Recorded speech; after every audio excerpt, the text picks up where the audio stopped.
Wow. It's it is so crazy that we are well, I say that. It's so much of right now is PWHL Seattle. Welcome back to Circling Seattle for Sports, first of all. Silvia and myself, Charles. I apologize. I have just come straight from the rough and tumble watch party of the expansion draft. You Very kind of rough and excited. tumbled a little. I rough and tumbled a little bit. We chanted about Hannah Bilka. I kid you not, they were chanting Bilka, Bilka. I was like, it's coming. Don't worry. I was a little nervous when Vancouver got that first pick. I was like, ooh, and they But it all came out well in the end. We're good. are, yeah, we're good. Um, so yeah, we have the expansion draft has come and gone. And as I remarked to Sylvia, I was a little surprised that neither team went goaltender at all in their picks. But hey, I mean, there's still as Sylvia tweeted, there's still the free agency period coming up on the 16th, right? So hey, Yeah. things will happen. There's still the entry draft. I was gonna say it's fascinating to have all this stuff with Seattle's women's hockey team in June, and then it feels like we'll go quiet for several months. It's terrible because I'm all excited right now. I want to go right now, and then we have to wait for a while. So, Gotta find um, housing in Seattle. That's why. Jesus Christ. Well, we still don't have a coach yet, even though we did see some folks in the war room, which we'll get to. I guess, my friend, I will go down the list here, and then I'll get your thoughts on this because I know Sylvia did a great job of getting the immediate draft tracker out. That was great. Just boom, boom, boom. I was trying to get the graphics out as quick as I could. I was like, please load, please just export. Like we're on to the next pick. Sylvia was on it. Um, yeah. So, um, Vancouver got the first pick. So Seattle, it was interesting. They did the kind of like a snake draft, I guess, with two teams. So it's not like there was much change. Um, Went D with their first pick, second overall. With Teralova, if I get that correct, from Ottawa. So D makes sense. Unsurprising to see Hannah Belka picked from Boston, go forward with that pick. But to see with how Seattle went in the exclusive signing period with what, three forwards? Yeah. Three forwards. They go three forwards in the expansion draft, and then their last three picks are all D. Bilka forward, Jesse Eldridge from New York forward, Julia Gosling from Toronto forward, and then 3D to close it out. Anna Wilgren from Montreal, Megan Carter from Toronto, and then Emily Brown from Boston. I guess Sylvia, I will shut up. What do you think about this? I mean, because obviously you and I were quite excited. Fans are excited just to have a team, but obviously this expansion draft and exclusive signing period were made to get Seattle and Vancouver competitive right away. What did initially think of the draft so far? Yeah, we've talked a lot about identity for this team and what is Meghan Turner, the GM building out of this team even before she has a staff. Or I guess she technically has a second person on staff now. But like even before there is like coaching and branding and all this stuff. And I definitely feel like the Megan and everyone in that war room drafted like they already had this identity figured out. And I feel like that's pretty rare for a new franchise. I don't feel like, frankly, I personally don't feel like they played it too safe. They definitely made moves like a team that's ready to win. I do think they're going to annoy a fan base next year. Who knows who? We have a lot of Boston fans already pretty upset with the way that this turned out. Um, but it definitely didn't feel like they were filling any gaps, right? It feels like there definitely is there's an execution of a vision happening in that war room. I think uh Turner said this during that initial press conference. She's looking for speed. She gets it with Bilka. She gets it with Eldridge, Gosling. Like there is this is a this there's shape to this team, I would say. And it's it's so funny comparatively to, be at Lane Lambert's press conference this morning. And, I hate to put a blanket on the guy immediately. And he did say, we're looking to establish an identity. It's fascinating. Again, I feel like PWHL Seattle is doing things with a vision, with a purpose, already, right? And we haven't gotten even the training camp yet. So, yeah, no, well, and it was interesting too to hear GM Meghan Turner, um, talk about already having a vision for a line in Eldridge, Serdachny, and shoot, Gosling. Yeah, I was like, oh, okay. I mean, all right. As you already seem to have an idea here. Fun to not have to play like line blender, right, in the preseason. I mean, things can change still, but interesting to hear that thought. So, and yeah, you mentioned the war room. So the war room was interesting. Meghan Turner, obviously general manager, already been named. Hannah Armstrong, director of hockey ops, apparently. Dave Flint, Northeastern head coach. It was interesting because one of the folks with Drop the Gloves podcast, I believe, is it's a podcast that's trying to do work with PWHL Seattle here. Asked me today at the Rough and Tumble Watch Party, like, do you have any idea what they're doing at coach? I'm like, I have no idea. The guy who broke the news about the team has no idea about the coach. I remember Jeff Merrick with the sheet through quite literally in the article about you know this podcast episode he said, I'm just throwing things at the wall here and hoping they stick. And it was Dave Flint with Northeastern.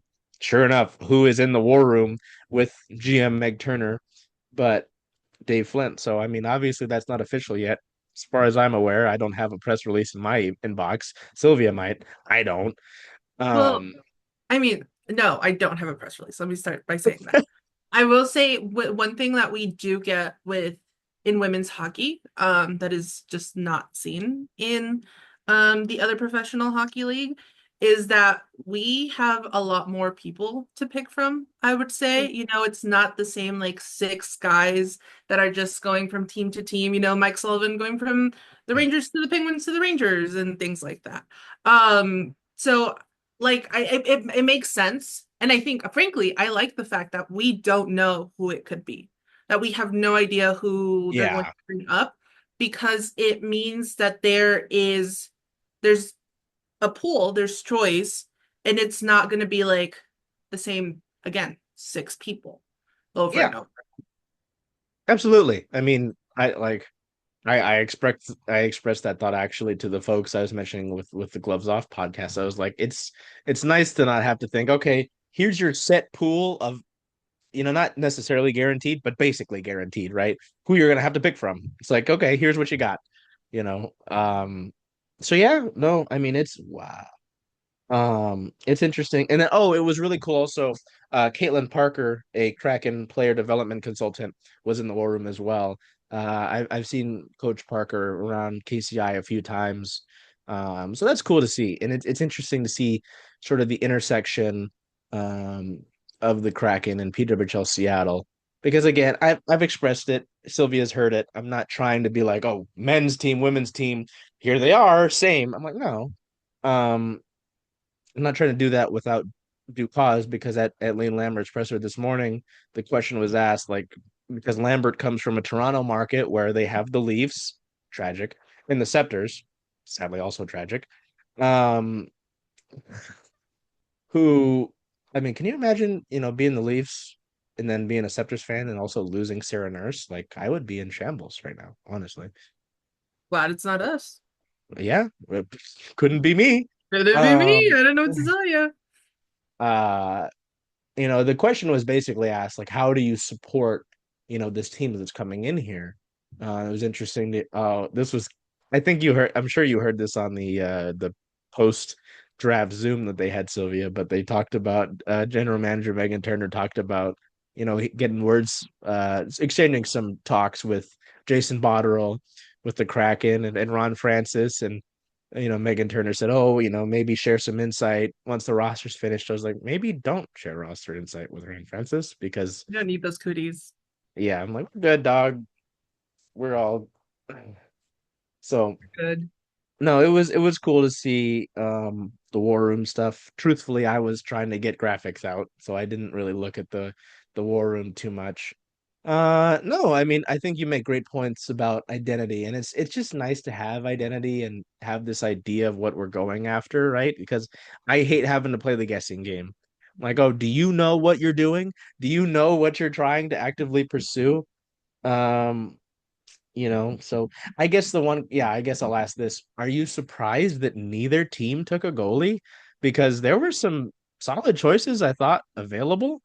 Um, and I know both teams certainly signed strong goaltenders in the exclusive signing window, but I mean, it seems a little bit surprising to me that neither team said, "Yeah, let's like either add a really good backup or just we'll split this tandem in half and have two really talented netminders and not have to worry about the crease." Is that surprising to you, or given the fact that hey, I don't want to have to have one A and one B and have to figure out the tandem there. Just let's get one strong starter, which both teams did, and then just we'll figure out a backup after we get all the great talent that both teams did in the draft. Yeah, I mean, I think specifically for Seattle, um, going off what Turner has said before, it seems like her focus was definitely building out that blue line, building out that speed, Yeah. having playmakers. And I think when I'm not, a big expert on college hockey, I'm not a big expert on college hockey yet. Let me say that. Yet. But I mean, with the PWHL being the only professional women's hockey league in North America right now, where there's only 8 teams right now. We don't have a development league. Um, I think being able to pull goalies from this incoming draft pool to either back up or learn from the veteran goalies that these two, like Vancouver and Seattle, that these two teams have. I don't see that as a bad idea. You want players to develop in order to better the league, create new players, create new teams. Um, yes, I'm surprised because I do like I agree there were some picks that are available. It'd be kind of dumb not to pick them up now. Um, but also I get it. We built out that blue line. I'm telling you, this Seattle team, as it stands now, is going to annoy the hell out of some fan base. Like it's going to be like we're not. I'm gonna be real. I don't think we're just not just like making the playoffs. They're going to ruin someone's season. I'm calling it now. Um, so I'm not like, yeah, I'm a little surprised because as a goalie lover, it makes sense to me. Like if I were in Turner's shoes, I would have picked the goalie first and gone with it.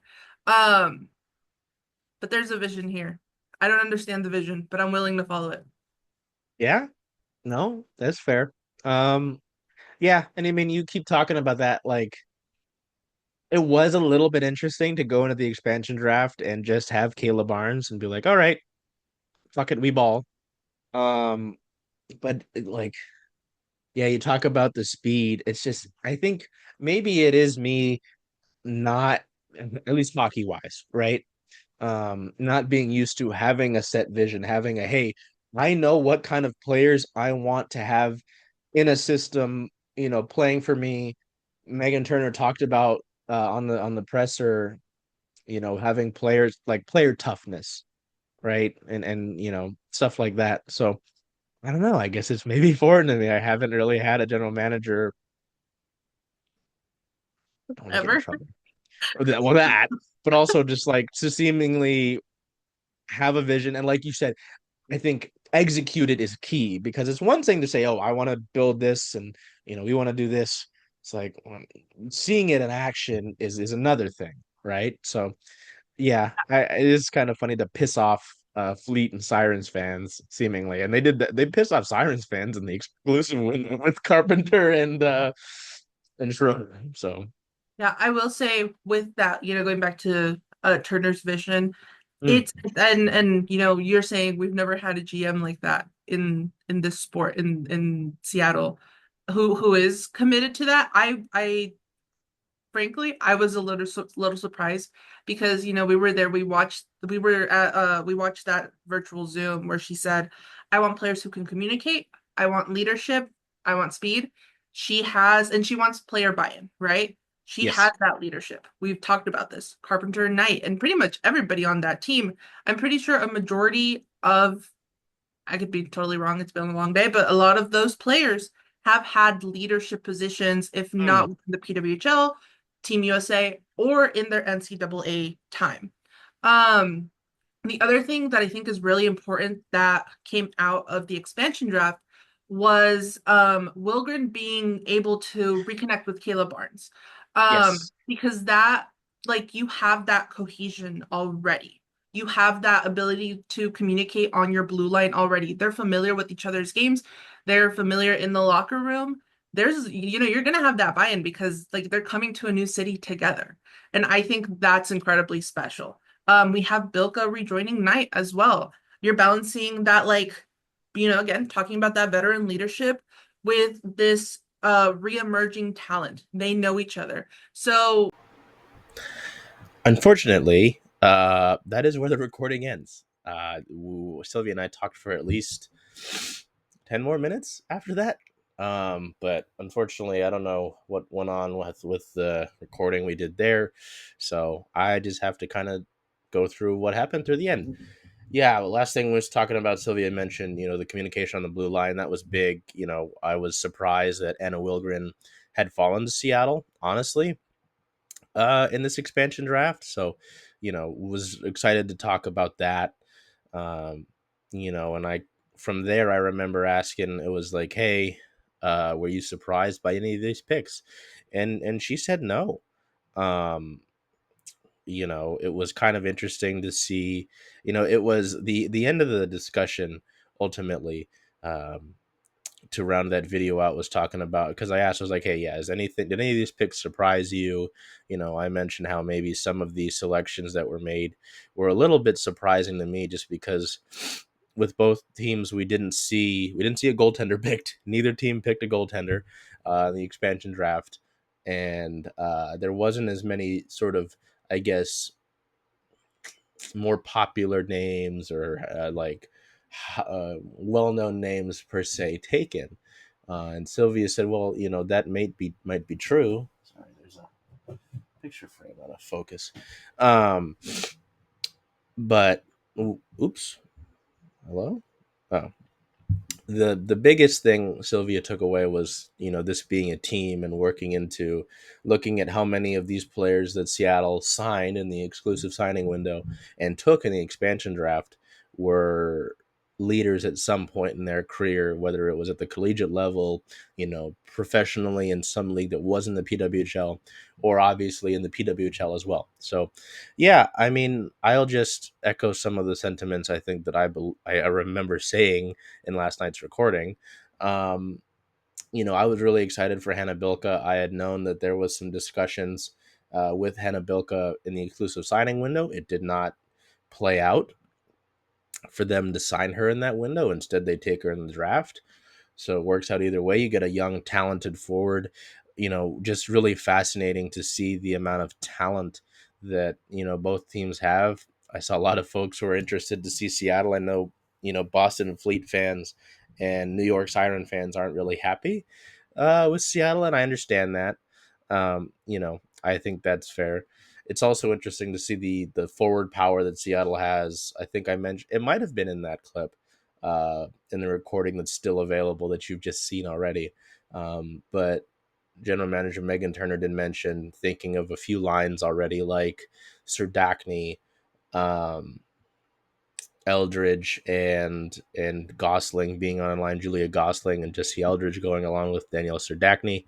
Um, it is funny though to have this forward talent and to think you've got one of the better goaltenders in the world in Corrine Schroeder, and she's already great at her job, but considering some of the um, ability that she's going to be able to have not have to, like, essentially get a shutout every game is pretty remarkable. You could look at.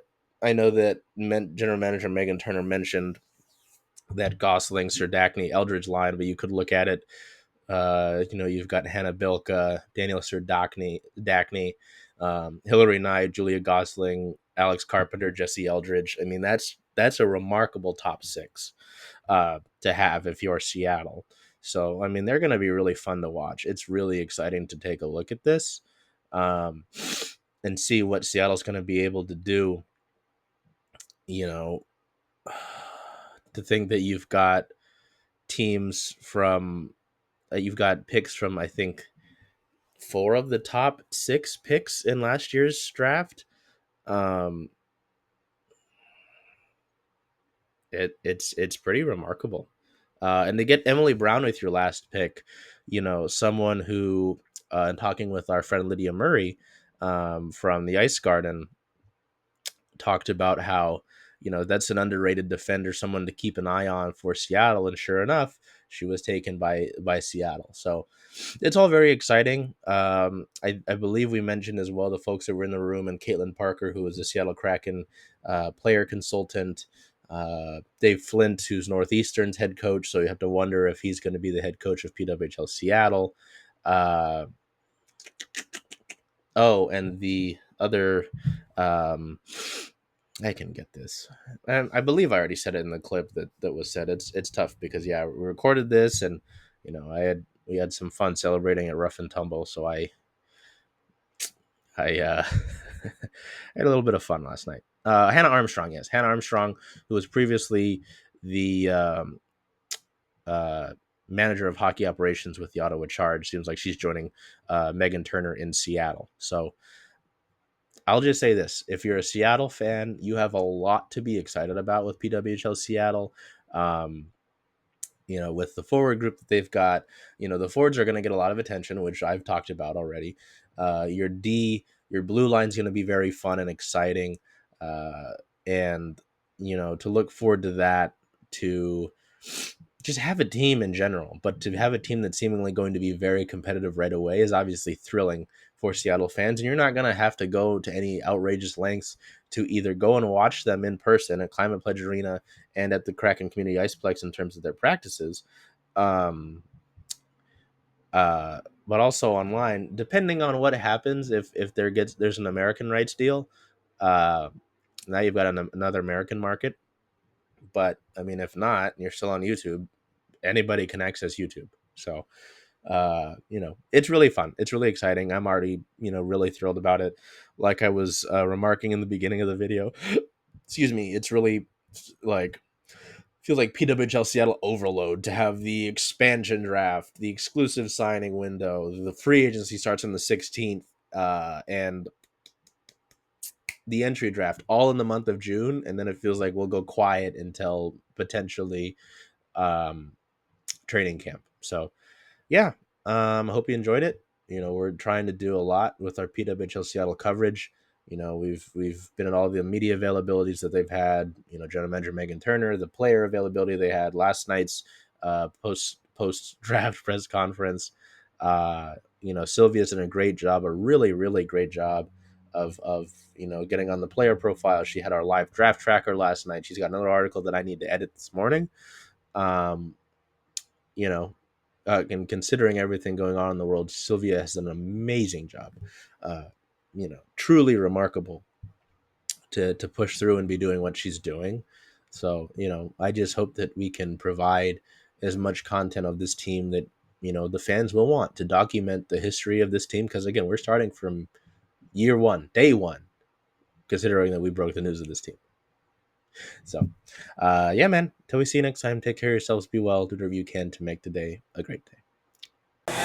Hello there, everybody. Charles Hamaker here with Circling Seattle Sports. I'm joined by Jen Barnes of Rough and Tumble that we happen to be at right now. Yeah. Jen, why don't you talk to me a little bit about what we're announcing today, which is our partnership. I'm so excited about this. First of all, I just want to say thank you. You know, I think all of us here at Rough and Tumble are big fans of what you and your team at Circling Seattle Sports does. And so, you know you know this, but when you came to me with this idea, it just seemed pretty natural. You know, and it's not just me. I think a lot of people in the sports community in Seattle also really respect you and your team. So it's exciting to kind of see these two things melding together, and we're really excited to start implementing some of the things and then hopefully seeing you guys a little bit more often. Yeah, and so with what Jen says about seeing us more often, you know, we've got a few things in the works, but you'll see watch parties here. We'd like to do a few different of our community drives, which you'll hear about here in a little bit from now. You know, we've got to make our announcements one at a time. I can't drop everything. Not everything right. all at once. But this has been a home for a lot of our team, whether it's myself, our friend, our photographer Liz is behind the camera. Liz is here often, so our team has kind of adopted this place kind of like our own since I saw you at our soft launch. So, you know, it's been great to have that support. And you know, in a lot of ways, and part of the reason I wanted to do this was the Rough and Tumble embodies a lot of what Circling Seattle Sports wants to do. Obviously with women's sports, with the storm and the rain, but just being, you know, having the game on, every game on. Yep. You know, how much of that, you know, did you see align kind of even before this idea was mentioned when I first met you? I think it's always felt like that. I mean, you and your team were here on opening night, and you just feel like you're part of the space, so it felt like really natural. And the fact that you actually cover all of the sports really makes your group stand out. So you are always covering all the rain games, all the storm games. UW women's softball, UW women's basketball, UW women's hockey. We love it. So all of those things, and obviously passionate M's fans, passionate Hawks fans, and passionate Kraken and Sounders fans. So really, from our perspective, those two things meshed really well. So, I mean, you heard it from Jen herself, but this will be our home for all of these events, whether it's you can't make it to these games at home, we're always going to direct you to Rough and Tumble, and obviously the games on the road as well. All these, I mean, we're talking about the rain, they've got their schedule out finally, but this will be our home for that. Great. The storm games on the road, this is our home.